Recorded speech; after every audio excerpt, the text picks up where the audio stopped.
এটা ছিল আমার জন্মদিনের সেকেন্ড পার্ট, যেটা তোমাদের সাথে শেয়ার করা হয়নি। হ্যাঁ হ্যাঁ জানি অনেকটা লেট হয়ে গেছে, কিন্তু কি করবো বলো, এই কয়দিন এত পরিমাণে আমি শর্টস ভিডিও বানাচ্ছি যেই লং ভিডিওগুলোর কথা আমার একদম মাথায় নেই। তো চলো সেদিন কি কি হলো সবকিছু তো শেয়ার করবোই। সো হ্যালো এভরিওয়ান, আমি সুপর্ণা, আমার একটা নতুন দিনের নতুন ব্লগে তোমাদের সবাইকে ওয়েলকাম। জন্মদিনের সকালে আমি কি কি করেছি সেই ব্লগটা অলরেডি তোমাদের সাথে আগেই শেয়ার করে দিয়েছি, তোমরা সবাই অনেক ভালোবাসা দিয়েছো। আর এটা ছিল দুপুরের দিকে, তখন আমরা যাচ্ছিলাম রেস্টুরেন্টে। দেখো সুন্দর করে সেজে গুজে রেডি হয়ে গেছি, আর রেডি হয়ে কিন্তু আমরা বেরিয়েও পড়েছি। আমাদের সবার যার কথা ছিল চাঁদপাড়ার যে হইচইয়ের আউটলেটটা আছে ওখানে, তো আমরা সেই মতোই বেরিয়েছিলাম বাড়ি থেকে। কিন্তু আমার ভাই গেছিল সকালে বনগায়, আর ওখান থেকে ফেরার পথে ও তো চাঁদপাড়াতেই নেমে গেছিলো, আমরা যেহেতু যেতাম সেই জন্য।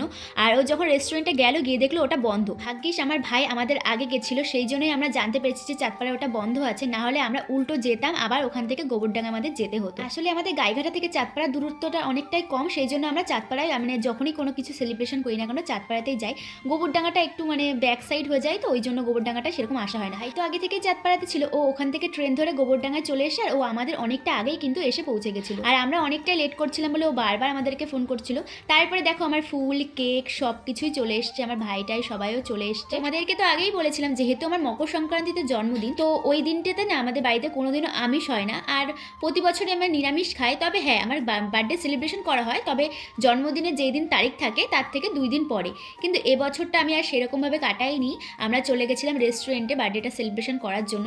আর এটা জানো আমার ফার্স্ট টাইম আমি রেস্টুরেন্টে বসে বার্থডে সেলিব্রেশন করছি। এর আগে আমি আমার ফ্রেন্ডসদের বার্থডেতে রেস্টুরেন্টে এসেছি, তবে আমার বার্থডেতে এই ফার্স্ট টাইম ছিল। এইদিকে আমার ভাইয়ের অবস্থাটা দেখো, অন্যান্য দিন কিন্তু আমাদের ভিডিও করতে অনেক পরিমাণে হেল্প করে দেয়, তবে সেদিনকে প্রচণ্ড পরিমাণে ডিস্টার্ব করছিল।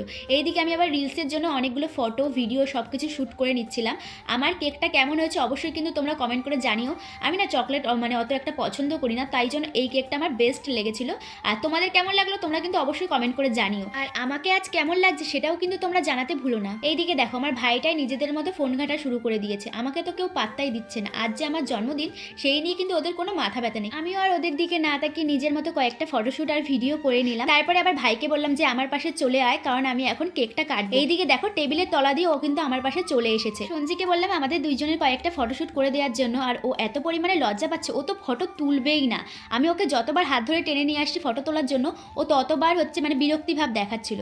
তারপরে আমি যখন কেক কাটছি ওর মুখের অবস্থাটা তোমরাই দেখে বুঝতে পারবে যে ও কি পরিমাণে লাজুক। আমি এইদিকে কেক কাটছি আর ও ওইদিকে দেয়াল মানে ঠুকরিয়ে যাচ্ছে, যে দেখছে দেয়ালের মধ্যে কি আছে নাকি। তারপরে যখন আবার ওকে কেক খাওয়ার জন্য ডাকবো, মানে ও কি করবে ওর মুখের অবস্থাটা শুধু তোমরা একবার নিজেরাই দেখে নাও। এইদিকে দেখো আমি কেক খাওয়ার জন্য ওইদিকে ডাকছি, ও যেন আমাকে চিনতেই পারছে না। তারপরে যে কেকটা মুখের সামনে ধরলাম, আর মুখের এক্সপ্রেশনটা দেখো মানে একদম চেঞ্জ হয়ে গেছে। এইদিকে দেখো সঞ্জিও আমাকে একটু কেক খাইয়ে দিল। আমি না এইসব মিষ্টি জাতীয় জিনিস একটু কমই পছন্দ করি, চকলেট তো আমি একদমই পছন্দ করি না। তারপরে এইটুকুনি কেক খেয়ে নিয়েছি, আর এবার এই কেকটা নিয়ে বাড়িতে চলে যাব। তার কারণ কেউই কেকটা আর খেতে চাইছিল না, তাই আর নষ্ট না করে এটাকে নিয়ে কিন্তু আমি বাড়িতে চলে এসেছিলাম। বাড়িতে সবাই ছিল, তো সবাই কেকটা খেতে পারবে, আর নষ্ট করলাম না, সেই জন্যই বাড়িতে কিন্তু নিয়ে যাওয়া। বাড়িতে বোনরাও ছিল, ওদেরকেও দিতে পারবো, ওরাও খেতে পারবে। এই বছর না আমি কাউকে সেভাবে বলতে পারিনি, নেক্সট ইয়ার ইচ্ছা আছে সবাইকে নিয়ে মানে সেলিব্রেশনটা। রেস্টুরেন্টে আমরা যেইটুকু টাইম ছিলাম সেইটুকু টাইম আমার ভাই এত পরিমাণে জ্বালাতন শুরু করে দিয়েছিল, সে কি আর বলবো। তোমরাই দেখো যে ও কী করে। এইদিকে আমি আবার এই ফুলটা নিয়ে যে একটু ফটোশ্যুট করছিলাম, আমার ভাই তো আবার দেখো কেমনভাবে তাকিয়ে রয়েছে আমার দিকে, মানে ও মনে মনে বলছে দিদি সারাক্ষণ শুধু ঢং করে। যাই হোক, আমরা কিন্তু এর মাঝে বিরিয়ানি অর্ডারটা দিয়ে দিয়েছিলাম, আর আমাদের বিরিয়ানি কিন্তু চলে এসেছে। তোমরা কে কে হইচইয়ের খাবার খেয়েছো আর হইচইয়ে যেতে পছন্দ করো সেটাও কিন্তু তোমরা অবশ্যই জানিও। আগে না আমি বিরিয়ানিটা সেরকম খেতাম না, আর এখন যেন আমার বিরিয়ানিটা সব থেকে ফেভারিট হয়ে গেছে। যেখানেই যাই না কেন, মানে রেস্টুরেন্ট টাইপের কোথাও যাই না কেন, আমার কিন্তু বিরিয়ানি খেতে খুব ভালো লাগে। এখন তো বাড়িতে মোটামুটি সপ্তাহে 2-3 দিন বিরিয়ানি হয় আমার জন্য, আমিও খেতে ভালোবাসি, আমার ভাইরাও খুব বিরিয়ানি খেতে ভালোবাসে। এইদিকে দেখো আমরা যখন খাচ্ছিলাম তখন কিন্তু রেস্টুরেন্টে কারেন্ট চলে গিয়েছিল। সঞ্জি নিজের হাতে ফোন নিয়ে আর কি ভিডিও করার চেষ্টা করছিল, দেখছিল যে ও নিজের হাতে ফোনটা রেখে ব্লগ বানাতে পারে কিনা।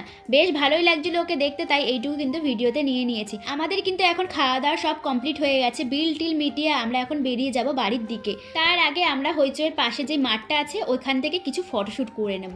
ওই জায়গাটা বেশ সুন্দর লাগছিল দেখতে, এই জন্য ভাবলাম যে এখানে বসে কিছু ফটো ভিডিও বানানো যাক। আর তোমরা তো এতদিনে দেখে নিশ্চয়ই বুঝতেই পেরে গেছো, মানে আমার ভিডিও দেখে, যে আমি ফটো ভিডিও তুলতে খুব পছন্দ করি। আগে তো তোমাদের সাথে কোনো ব্লগ মানে শেয়ারই করতাম না, আগে আমি ইউটিউবে ভিডিও পোস্ট করতাম, তবে ফেসবুকে আমার করা হতো না। কিন্তু এখন যেহেতু রেগুলারলি মানে আমি ভিডিও পোস্ট করি ব্লগ, তাই এই ভিডিওগুলো তোমাদের সাথে শেয়ার না করতে পারে না আমার বেশ ভালো লাগে না। তাই জন্য আর কি এইদিকে দেখো আমার ভাই আমাকে ভিডিও বানিয়ে দিচ্ছে, এমনভাবে ভিডিও বানাচ্ছে দেখে মনে হয় যেন 360 ক্যামেরা মানে যেগুলো হয় না যে ঘুরে ঘুরে বানায় ভিডিও সেরকম, কিন্তু না, ও কিন্তু নিজের হাতে আমাকে এই ভিডিওটা বানিয়ে দিচ্ছিল। আর সেদিন দিনটা আমরা খুব মজা করে কাটিয়েছিলাম। আর জানো তো এরপরে আমি আবার বাজারে মানে বাড়িতে গিয়ে পড়াতে গিয়েছিলাম। হ্যাঁ হ্যাঁ ঠিকই ধরেছো, সকালেও পড়াতে গেছি আবার বিকেলেও পড়াতে গেছি। দুপুরটা তো এরকমভাবে কাটালাম।